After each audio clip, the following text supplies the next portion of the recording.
السلام علیکم ورحمۃ اللہ وبرکاتہ۔ نحمدہ ونصلی علی رسولہ الکریم، اما بعد فاعوذ باللہ من الشیطان الرجیم، بسم اللہ الرحمن الرحیم۔ آج ہم حدیث نمبر 64 پڑھیں گے، جس کا عنوان ہے حسن ظن کی ترغیب۔ عن ابی ہریرہ رضی اللہ تعالی عنہ، سیدنا ابو ہریرہ رضی اللہ تعالی عنہ سے روایت ہے، قال قال رسول اللہ صلی اللہ علیہ وسلم، وہ کہتے ہیں کہ رسول اللہ صلی اللہ علیہ وسلم نے فرمایا، حسن الظن من حسن العبادات، کہ اچھا گمان یہ اچھی عبادت میں سے ہے۔ اس حدیث میں نبی صلی اللہ علیہ وسلم نے حسن ظن کی ترغیب دلائی ہے۔ ظن کا معنی بعض اوقات یقین ہوتا ہے اور بعض اوقات اس کا معنی گمان یا خیال کرنا ہوتا ہے۔ یہ موقع محل کے لحاظ سے اس کا ترجمہ کیا جاتا ہے۔ یہاں اس سے مراد خیال ہے، اچھا گمان، حسن ظن۔ تو حسن ظن سب سے پہلے انسان کا اللہ تعالیٰ کے بارے میں ہونا چاہیے کہ بندہ اللہ رب العزت سے اچھا گمان رکھے، کیونکہ نبی صلی اللہ علیہ وسلم کی حدیث مبارکہ ہے، آپ نے فرمایا کہ اللہ تعالیٰ کہتے ہیں، انا عند ظن عبدی بھی، کہ میں اپنے بندے کے گمان کے مطابق اس سے معاملہ کرتا ہوں۔ یعنی اگر وہ مجھ سے اچھا گمان رکھتا ہے، امید رکھتا ہے پختہ، تو پھر میں اس کے ساتھ اس کو اچھا بدلہ دیتا ہوں، اور اگر وہ میرے بارے میں اچھا گمان نہ رکھے تو پھر میں اس کے ساتھ اسی طرح کا معاملہ کرتا ہوں۔ جب ہم قرآن مجید کو دیکھتے ہیں تو قرآن مجید میں بھی جا بجا اللہ تعالیٰ نے اچھے گمان کی تلقین کی ہے، اور ہم مسلمانوں کو اس بات کی رغبت دلائی ہے کہ ہم اللہ رب العزت کے بارے میں اچھا خیال رکھیں۔ نبی صلی اللہ علیہ وسلم نے فرمایا کہ اللہ سے جب بھی مانگو پختگی کے ساتھ مانگو، شک کی بنا پر نہ مانگو۔ شک کے بارے میں دو چیزیں ہوتی ہیں۔ ایک یہ ہوتا ہے کہ بندہ جب اللہ سے دعا کرتا ہے تو اس وقت اسے یہ شک ہوتا ہے کہ اللہ تعالیٰ یہ معاملہ کرے گا کہ نہیں، یہ معاملہ حل ہو سکے گا کہ نہیں، نعوذ باللہ من ذالک۔ اللہ تعالیٰ کے سامنے تمام معاملات کو حل کرنا معمولی بات ہے، کیونکہ اللہ مسبب الاسباب ہے اور اس کو اسباب کی ضرورت بھی نہیں۔ وہ جب چاہتا ہے لفظ کن سے ہر معاملے کو حل کر دیتا ہے۔ دوسرا یہ ہوتا ہے کہ بندہ اپنے بارے میں شک کرتا ہے کہ میں اس قابل ہوں کہ نہیں کہ میری دعا سنی جائے۔ یہ بات بھی انسان کی اللہ تعالیٰ کو پسند نہیں ہے، کیونکہ اللہ تعالیٰ نے فرمایا کہ اللہ سمیع قریب ہے، قریب سے بندے کی سنتا ہے۔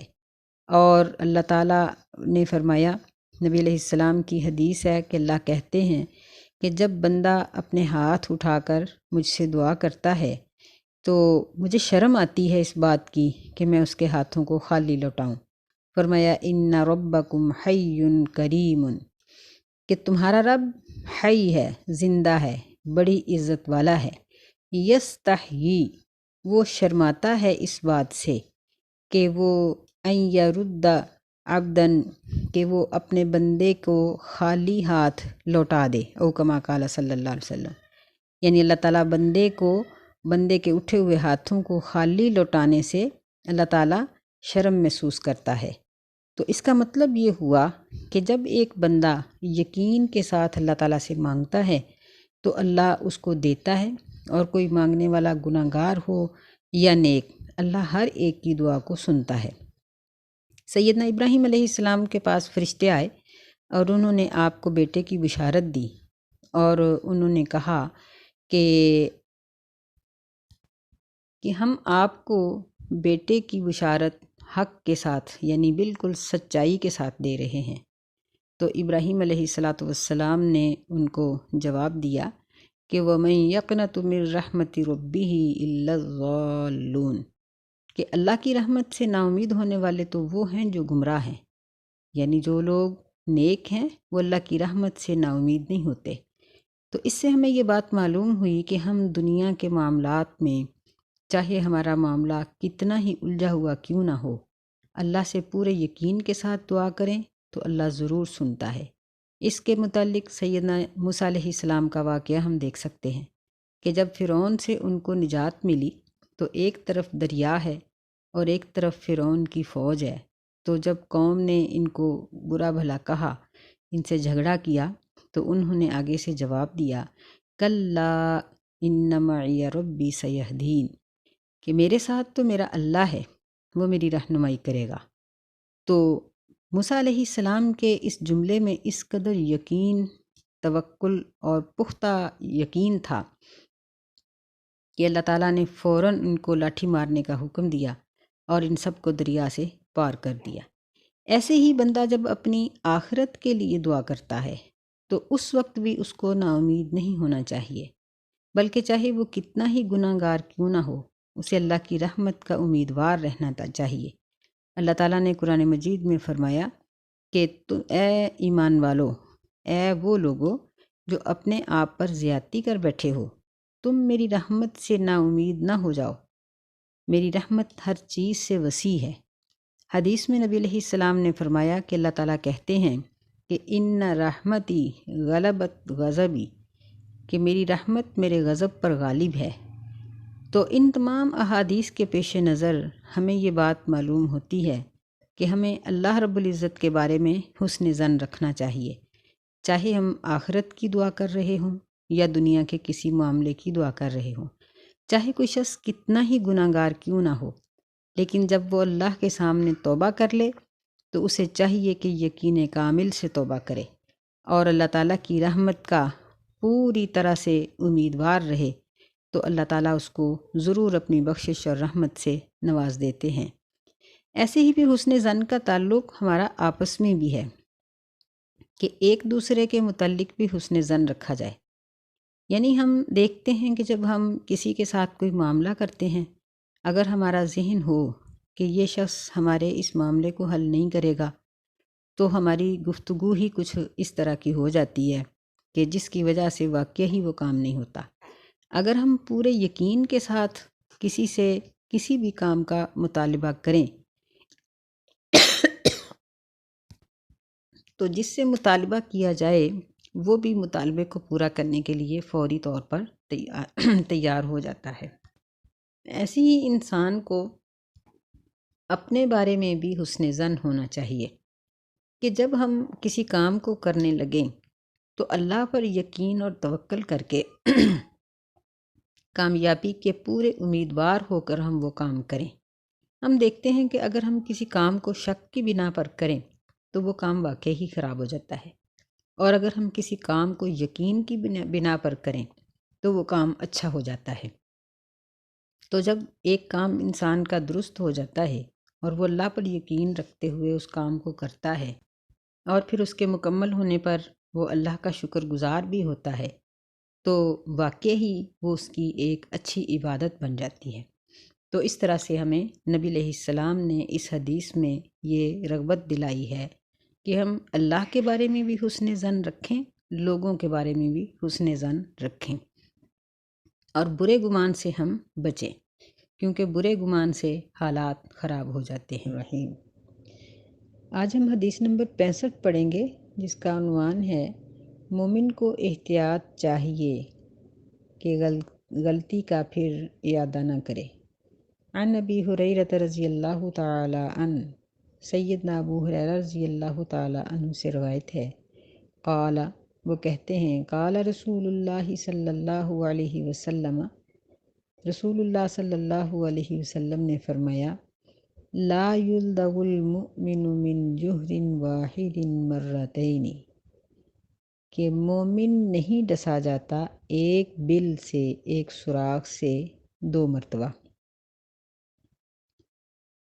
اس حدیث میں لا یلدغ، بعض محدثین نے کہا ہے کہ یہ خبر کا معنی دیتا ہے، یعنی نبی علیہ الصلاۃ والسلام نے یہ خبر دی ہے کہ مومن ایک بل سے 2 مرتبہ نہیں ڈسا جاتا، یعنی اگر ایک ہی جگہ سے ایک ہی شخص سے 2 مرتبہ نقصان اٹھا لے تو اسے اپنے ایمان پر غور کرنا چاہیے، کیونکہ اللہ تعالیٰ اپنے مومن بندوں کی رہنمائی کرتا ہے۔ اور بعض کے نزدیک یہ لفظ غین کے کسرہ کے ساتھ ہے، یعنی امر کے معنی میں، کہ نبی صلی اللہ علیہ وسلم نے مومن بندے کو اس بات کی تلقین کی ہے کہ تم ایک جگہ سے 2 مرتبہ نقصان نہ اٹھاؤ، یعنی احتیاط کرنے کی یہاں تلقین کی ہے کہ مومن وہ ہے جو ایک مرتبہ اگر ایک جگہ سے نقصان اٹھا لے تو دوبارہ اس کام کو نہیں کرتا، یہ معنی بھی ہے اس کا۔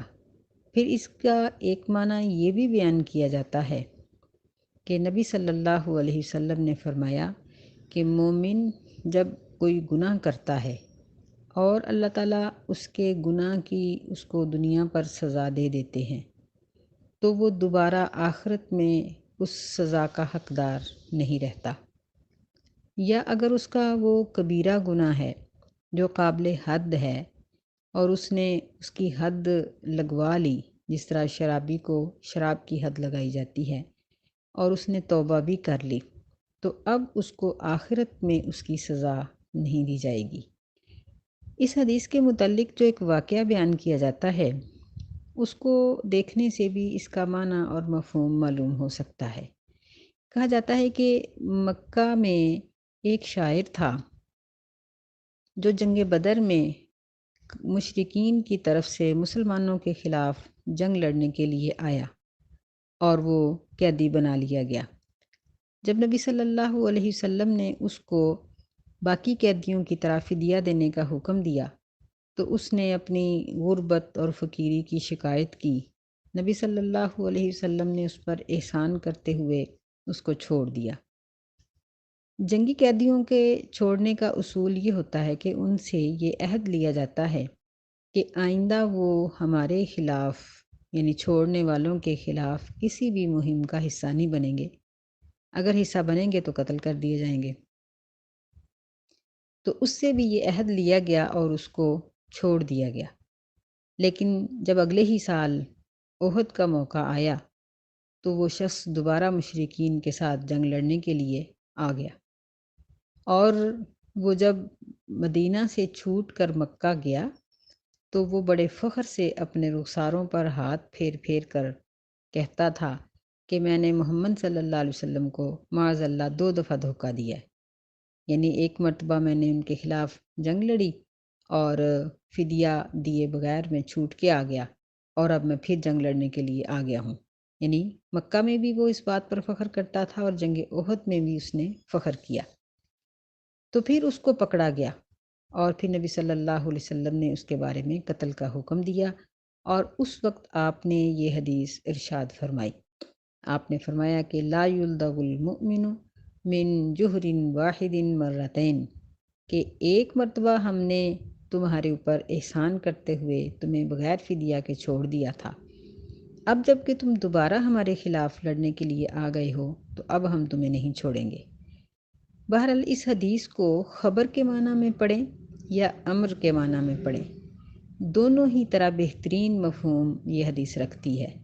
کہ اگر ہم یہ دیکھیں کہ یہ بصیغہ امر نبی صلی اللہ علیہ وسلم نے حکم دیتے ہوئے یہ بات کہی ہے کہ مومن کو چاہیے کہ وہ ایک بل سے 2 مرتبہ نقصان نہ اٹھائے، تو یہ مفہوم بھی ٹھیک ہے کہ مومن، نبی صلی اللہ علیہ وسلم نے فرمایا کہ ایمان والا شخص اللہ کی دی ہوئی فراست کے ساتھ بولتا ہے، یعنی اللہ کی دی ہوئی عقل سے بولتا ہے، یعنی یہ ہے کہ وہ بیہودہ گوئی یا اس طرح کی ساری چیزوں سے وہ بچا ہوا ہوتا ہے۔ تو یعنی یہ امر کے صیغہ سے بھی ٹھیک ہے کہ مومن کو احتیاط کرنی چاہیے کہ وہ ایک جگہ سے 2 مرتبہ نقصان نہ اٹھائے۔ اگر ہم اس کو دوسری طرح خبر کے طور پر پڑھیں تو تب بھی ٹھیک ہے کہ مومن ایک چیز سے 2 مرتبہ نقصان نہیں اٹھاتا، بلکہ جب ایک دفعہ نقصان اٹھا لیتا ہے تو اس کو سمجھ آ جاتی ہے، مومن کی عقل و فراست بہت زیادہ ہوتی ہے، اور اللہ تعالیٰ کی طرف سے اس کو یعنی الہامی طور پر اس کی تائید ہوتی ہے کہ اللہ اس کو نقصانات سے، گناہوں سے، شرمندگی سے، ذلت سے اور اس طرح کی بہت سی برائیوں سے اللہ تعالیٰ اپنی رحمت سے بچا لیتا ہے۔ تو بہرحال یہ ایک بڑی عظیم حدیث ہے اور قابل عمل ہے، اور اس پر غور کرنا چاہیے کہ مومن ایک جگہ سے 2 مرتبہ نقصان نہ اٹھائے۔ اللہ سے دعا ہے کہ اللہ تعالیٰ ہمیں کامل الایمان بنائے اور ہمارے اوپر اپنی رحمت اور اپنی تائید اور اپنی نصرت ہمارے لیے شامل حال رکھے۔ آج ہم حدیث نمبر 66 پڑھیں گے، جس کا عنوان ہے بردباری، متانت اور سنجیدگی کی فضیلت۔ عن ابن عباس رضی اللہ تعالی عنہ، سیدنا ابن عباس رضی اللہ تعالی عنہ سے روایت ہے، ان النبی صلی اللہ علیہ وسلم قال لأشج عبد القیس، کہ بے شک نبی صلی اللہ علیہ وسلم نے اشج عبد القیس سے کہا، ان فیک لخصلتین یحبہم اللہ، بے شک تم میں 2 ایسی خصلتیں ہیں جن کو اللہ پسند کرتا ہے، الحلم والانات، ایک ہے تحمل مزاجی اور ایک ہے بردباری یا سنجیدگی۔ اس حدیث کو سمجھنے سے پہلے ہم دیکھیں گے کہ اشج کون تھے۔ یہ عبد القیس قبیلے کے تھے، اور اس قبیلے کو اللہ تعالیٰ نے سن 5 ہجری میں ہدایت کی روشنی سے منور کیا اور اس کے بہت سے لوگ مسلمان ہو گئے۔ پھر نبی علیہ السلام کی ملاقات کے لیے یہ لوگ 8 ہجری میں فتح مکہ کے وقت آئے ہیں۔ جب یہ لوگ نبی صلی اللہ علیہ وسلم کی خدمت اقدس میں پہنچے تو ظاہر بات ہے کہ یہ گھوڑوں اور اونٹوں پر سوار تھے، اور اس سواری اور لمبے سفر کی وجہ سے سوار کے اوپر گرد تو پڑی جاتی ہے۔ ان لوگوں نے مسجد کے سامنے پہنچتے ہی اپنی سواریوں سے اتر کر بھاگ کر نبی علیہ السلام کے پاس گئے اور آپ سے ملاقات کا شرف انہوں نے حاصل کیا۔ لیکن یہ اشج عبد القیس جو تھے، انہوں نے اپنی سواری کو باندھا، منہ ہاتھ دھویا، کپڑے درست کیے اور پھر نبی صلی اللہ علیہ وسلم کے پاس ملاقات کے لیے آئے۔ آپ نے ان سب سے بات چیت کی، ان کے لیے احکامات جاری کیے اور جن چیزوں سے ان کو منع کرنا تھا ان سے منع کیا۔ پھر آپ نے پوچھا کہ تم لوگوں میں عبداللہ کون ہے؟ یہ اشج عبد القیس کا اصل نام عبداللہ ہی تھا۔ تو انہوں نے فرمایا کہ اللہ کے رسول میں ہوں۔ نبی صلی اللہ علیہ وسلم نے فرمایا کہ انسان کو 2 چیزوں کی حاجت ہوتی ہے، یعنی 2 چیزیں اگر اس کی درست ہوں تو وہ انسان ہے، ایک ہے زبان اور ایک ہے دل۔ اللہ تعالیٰ نے تمہیں یہ دونوں چیزیں عطا کی ہوئی ہیں۔ پھر آپ نے فرمایا کہ اے اشج عبد القیس، ان فیک لخصلتین، تمہارے اندر 2 ایسی خصلتیں ہیں جن دونوں کو اللہ تعالیٰ پسند کرتا ہے، ایک ہے تحمل مزاجی اور ایک ہے سنجیدگی، بردباری، بزرگانہ انداز بھی اس کو کہا جا سکتا ہے۔ تو انہوں نے پوچھا کہ اللہ کے رسول، یہ چیزیں یعنی اس میں میری کوئی ہے خصلت کہ میں نے ان کو حاصل کیا ہے یا اللہ کی طرف سے ودیت ہیں؟ نبی صلی اللہ علیہ وسلم نے فرمایا کہ یہ دونوں چیزیں تمہارے اندر اللہ کی طرف سے ودیت ہیں۔ یعنی جس طرح بعض لوگ فطرتی طور پر سنجیدہ ہوتے ہیں یا بہت تحمل مزاج ہوتے ہیں، تو ان کی طبیعت ایسی تھی۔ پھر نبی صلی اللہ علیہ وسلم نے ان لوگوں کو کہا کہ آپ لوگ بیعت کریں، تو سب نے بیعت کے لیے ہاتھ بڑھائے۔ تو نبی علیہ الصلاۃ والسلام نے پوچھا کہ کیا تم یہ بیعت اپنی طرف سے ہی صرف کر رہے ہو یا قوم کی طرف سے بھی؟ تو سب لوگوں نے جواب دیا کہ قوم کی طرف سے بھی۔ لیکن عبداللہ نے یہ جواب دیا رضی اللہ تعالیٰ عنہ، کہنے لگے کہ اللہ کے رسول، ہم اپنی طرف سے بیعت کریں گے، پھر ہم اپنی قوم کے ساتھ جا کر بات کرتے ہیں، تو ان میں سے جو لوگ مسلمان ہو جائیں گے تو پھر ان کی بیعت ہوگی۔ اگر ہم آپ کے ساتھ پوری قوم کی طرف سے بیعت کر لیں لیکن وہ لوگ ہماری بات کو، جو ہم ان کو اسلام کی دعوت دیں گے، اس کو نہ مانیں، تو پھر مشکل ہو جائے گی۔ یعنی یہ تھی ان کی سنجیدگی اور بردباری کی دونوں مثالیں، کہ جب یہ آئے ہیں تو بھاگ دوڑ کر نہیں آئے، اور جب بات کی ہے تو بڑا سنجیدہ جواب دیا ہے۔ یہی چیز مسلمان کے اندر نبی صلی اللہ علیہ وسلم ایک صفت کے طور پر بیان کر رہے ہیں، کہ یہ دونوں مومن کے اندر پائی جانے والی صفات ہیں، اور جس کے اندر نہ ہوں وہ ان کو پیدا کر سکتا ہے۔ جس طرح نبی صلی اللہ علیہ وسلم نے کئی موقعوں پر صحابہ کرام کو تسکین کا حکم دیا، مثلاً حجۃ الوداع سے واپسی پر جب رش تھا اور راستے سے گزرنے کے لیے لوگ سواریوں کو دوڑانا چاہتے تھے، تو نبی علیہ السلام نے ان کو بآواز بلند فرمایا کہ اے لوگو، علیکم السکینہ، علیکم السکینہ، کہ تسکین کو لازم پکڑو، تسکین کو لازم پکڑو۔ پھر آپ نے فرمایا کہ نیکی سواریوں کو دوڑانے میں نہیں ہے، بلکہ نیکی جو ہے وہ سنجیدگی کے اندر ہے، کہ ایک دوسرے کو رستہ دو، آرام سے چلو۔ ایسے ہی ہم دیکھتے ہیں کہ نماز باجماعت، حالانکہ باجماعت نماز کی بہت فضیلت ہے، لیکن پڑھنے کے لیے جو لوگ آ رہے ہوتے ہیں ان کے لیے نبی علیہ الصلاۃ والسلام نے یہ حکم دیا کہ تم لوگ تسکین اور وقار کے ساتھ آؤ، یعنی باعزت طریقے سے آؤ۔ یہ نہیں ہے کہ بدحواسی کے عالم میں بھاگتے دوڑتے آؤ، ایک پانچا اوپر ہے ایک نیچے ہے، ایک بازو اوپر ایک نیچے ہے، اور یوں ہی بھاگتے دوڑتے کبھی جوتا الٹا کبھی سیدھا نہیں۔ اچھے طریقے سے وضو کر کے باوقار طریقے سے عزت کے ساتھ نماز پڑھنے کے لیے آؤ، اور جو تمہیں مل جائے اس کو پڑھ لو۔ وما فاتکم فاتموا، جو نماز رہ گئی ہے اس کو بعد میں پورا کر لو، اور بہتر یہ ہے کہ اگلے دن 5 منٹ پہلے نکل آؤ، لیکن بھاگنے دوڑنے سے منع کیا گیا ہے۔ اسی طرح ایک صحابی کا ذکر آتا ہے کہ جب وہ نبی صلی اللہ علیہ وسلم کے ساتھ نماز پڑھنے کے لیے آئے تو آپ اور آپ کے ساتھی رکوع میں پہنچ چکے تھے۔ انہوں نے رکوع کی آواز سن کر ہی مسجد کے دروازے سے ہی حالت رکوع اختیار کی، اور حالت رکوع میں ہی وہ چلتے ہوئے نماز کے ساتھ آ کر مل گئے۔ نماز کے بعد نبی صلی اللہ علیہ وسلم نے ان کو دعا دی، فرمایا کہ اللہ تمہاری اس حرص کو، اس تمہاری خواہش کو اللہ بڑھائے، لیکن دوبارہ ایسا نہ کرنا، بلکہ تم آؤ اور آ کر بڑے وقار کے ساتھ صف میں کھڑے ہو جاؤ، پھر اللہ اکبر کہو، اور جس حالت میں امام ہے اسی حالت میں چلے جاؤ۔ جتنی رکعات مل جائیں وہ پڑھ لو، جتنی رہ گئی ہیں وہ سلام پھیرنے کی بجائے کھڑے ہو کر ان رکعات کو پورا کر لو۔ یعنی کتنا خوبصورت انداز نبی علیہ السلام نے بتایا۔ ایسے ہی کھانے پینے کے اصول بتائے تو آپ نے فرمایا کہ 3 انگلیوں سے کھاؤ۔ انسان 3 انگلیوں سے کھائے تو کتنا خوبصورت لگتا ہے۔ ایسے ہی سونے اور جاگنے کے ہمیں طریقے سکھائے، واش روم میں جانے اور نکلنے کے طریقے سکھائے، غسل کرنے کا طریقہ سکھایا۔ یعنی پورا اسلام ہی تحمل اور بردباری کے اندر آ جاتا ہے۔ حلم، حلیم، یہ اللہ کی بھی صفت ہے۔ اللہ کے ناموں میں سے ایک نام ہے الحلیم، یعنی اللہ بہت تحمل والا ہے، کہ اللہ تعالیٰ بھڑک نہیں اٹھتا۔ یعنی تحمل کا معنی کیا ہوتا ہے؟